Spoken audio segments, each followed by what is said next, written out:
Morning, good morning. Good morning, Warriors for Freedom. How y'all doing out there? Yeah, this a little bit of,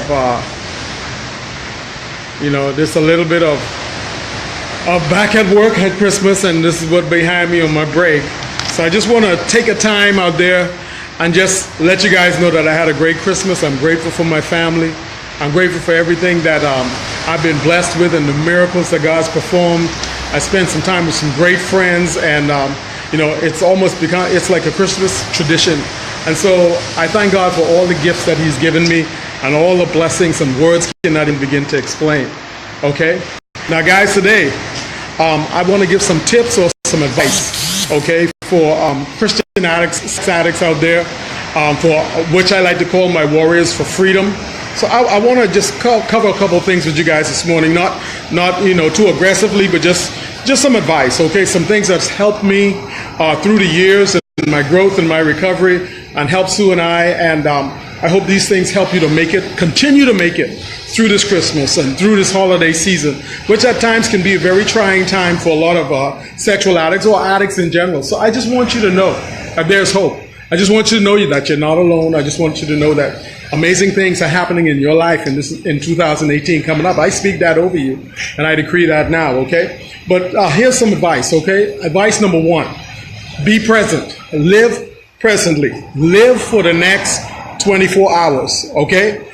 And what I like to call that is live mindful with a sense of mindfulness or a sense of awareness. Be aware of where you are, what you're feeling, what's going on. Don't live too far in the past, okay? And don't live too far in the future, okay? Live each day. Listen, live each day intentionally, okay? Don't just let it happen. Don't be oblivious to what's going on in your life, inside of you, or all around you, okay? Experience the wonder of this time of year. I want you to experience the wonder, the beauty, like the ocean. Go to the sea, go to the ocean, go to somewhere that gets your adrenaline running, something positive, something that says there's life, there's hope, there's dreams, there's a future. Okay, so I want you to do that. So number one is be present, live in the moment, live in the day. Okay, the next 24 hours is the most important 24 hours. This is the only one you got. You ain't got yesterday and you ain't got tomorrow. But today you have, and you can live that, okay, in a present tense way. Okay, the second thing is be grateful, okay? Turn the bah humbug spirit around by gratefulness, by having gratefulness. And how I do this is think of three helpful, hurtful moments. Look at this. This sounds bad, right? But think of three hurtful moments this past year, okay? And find something to be grateful about in those hurtful moments. Find something good that came out of it. Find something positive, some revelation, something that has catapulted you forward to today. Because, okay, in those hurtful moments, in those pain, when you look at those and you can turn around and be grateful for them, when you have a sense of gratitude, grace seems to overtake you. The wonder of God, the wonder of life, the beautiful things around you, you begin to attract, and amazing things happen. So that's what I want you to do, okay? I want you to basically store up some good feelings for yourself, okay, by being grateful. When we are grateful for life, we store up some good feelings for ourselves, and those can come to help us when we're going through that trial, when we're going through that relapse, when we're speeding up, when we're getting angry, when we're getting frustrated. Those good feelings can come to help us out, okay? So just be grateful for yourself. Be grateful today. And as a matter of fact, when you become grateful, then you become grace-filled. There's an abundant grace out there. There's no guilt. There's no shame. There's abundance of grace out there for you today. And next thing I want to tell you is a tip for the holiday season is to be honest. Okay? Are you focused on how you should feel or how you really do feel?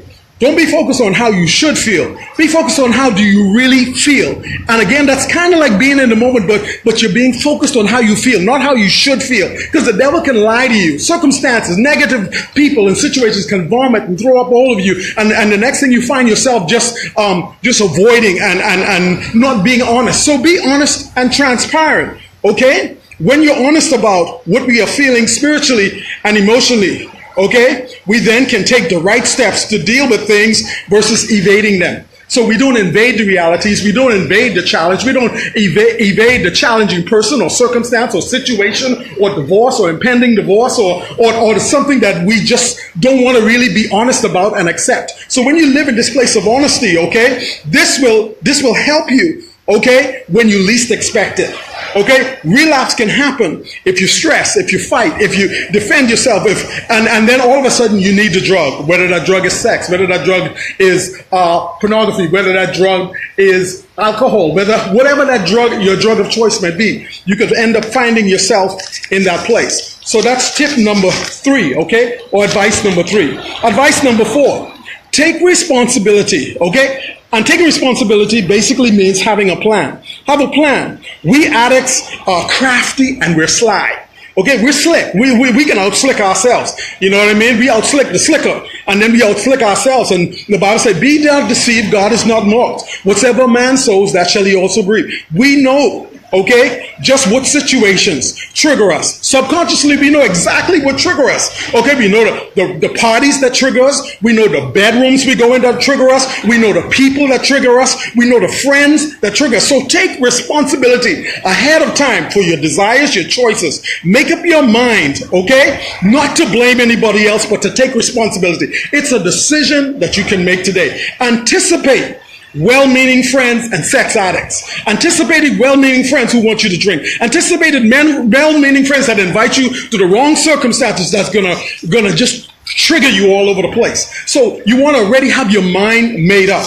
Okay, you have your mind made up that you're gonna take responsibility and that you're gonna have a plan. Okay, and that plan is accountability. That plan is friends you're gonna call. That plan of you're gonna go and you're not gonna go. And when you do that, something amazing is gonna happen in your life. And what I tell people also, start something new. Start a new tradition. Don't get caught up in the old stuff. Don't get caught up in the old places you used to do and being down and, oh, I wish this and I wish that. That's in the past. Don't focus all in the past. Okay, and then don't anticipate and feel sorry for yourself that in the future, you know, if only I had this, if only I hadn't made this mistake, if only I hadn't messed up, if only she hadn't done this or he hadn't done that, and the church didn't do this, and the people didn't do this, and my job, and all these other things. When you get caught up in that, okay, there's no hope for you. You're going to end up in relapse. But when you start a new tradition and you go on build new memories, okay, and go on a new adventure. Life is about being adventurous. Life is about having dreams. And guess what? That's what God wants you to do. Okay? And then I got a couple of other things I want to talk to you about. Is in this Christmas season, you need to find peace. You need to make up your mind that peace is not negotiable. You're going to find peace. That's why Jesus said, peace on earth, goodwill towards men. Okay, find peace. Go in peaceful situations. Do peaceful things. Do things that bring out the wonder in life. Like little children, experiment in life. Go out there in positive things. Make up your mind already that you're going to do that. And when you do that and you find peace, you hold on to that peace and you make a decision, an intentional decision that no one's going to take that away from you. Okay, and then the last tip I want to give you today is have an open heart. Be open to new experiences. Be open to success. Be open to being to dream. Be open that you're going to conquer and overcome, that you're more than a conqueror. Warriors for freedom today, you are already free. God has already decreed a verdict over you of freedom. All you have to do is now walk in that by faith. Exercise that. Take the action steps that are necessary. And when you do that in this holiday season, you're going to find that you come out on the other side and you're anticipating 2018 as never yet before. Because that's what I am. I'm coming out of this dreaming. I'm coming out of this knowing that I no longer live in guilt. I no longer live in shame. I don't no longer live in what people throw up into my face about the past. I can talk about my mistakes. I can talk about my failures. I can overcome by the word of my testimony, by the blood of the Lamb. I can stand by the beach and just enjoy the beauty of what God is doing. That's it. So I got to talk to you guys later. I'm on my break and my boss is watching me. That's it right there. I'm not joking. He's got me. My 10 minutes is up, okay? So I'm going to talk to you guys later. Eat my food. And so I want you all to have a good holiday. And don't get caught up in your addictions and your drugs and your women and all this other stuff, okay? Trust God in everything you do. I'm out. I'll talk to y'all later. Bye.